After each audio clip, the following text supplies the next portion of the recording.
പെട്ടിയൊട്ടയുടെ പുറകിൽ tank set ചെയ്താണ് മീനുകളെ വിൽക്കാനായിട്ട് കൊണ്ടുപോകുന്നത്.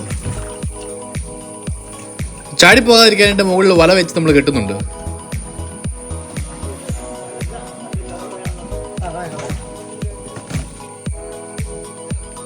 ആദ്യത്തെ ട്രിപ്പ് മീനെ പിടിച്ചുകൊണ്ട് വണ്ടി പോയ ഉടനെ തന്നെ അടുത്ത ട്രിപ്പ് പിടിക്കാനായിട്ട് ഞങ്ങൾ വീണ്ടും ഇറങ്ങി. ഇത്തവണ ഞങ്ങൾക്ക് 2-3 വരാലുകളെയും കിട്ടി.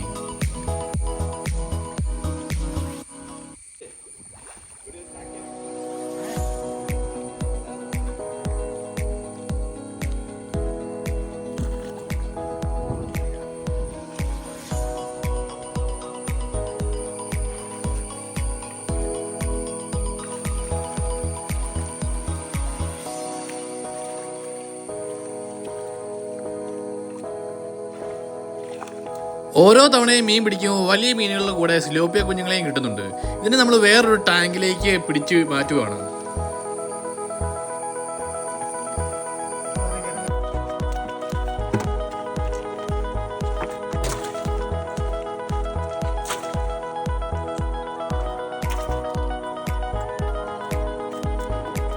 ഒരുപാട് കാലമായി വെറ്റിക്കാതെ കിടന്ന വാറമടക്കുളമാണ്. അപ്പോൾ ഒരുപാട് മീനുകൾ ഇനിയും ബാക്കി പിടിക്കാനുണ്ട്.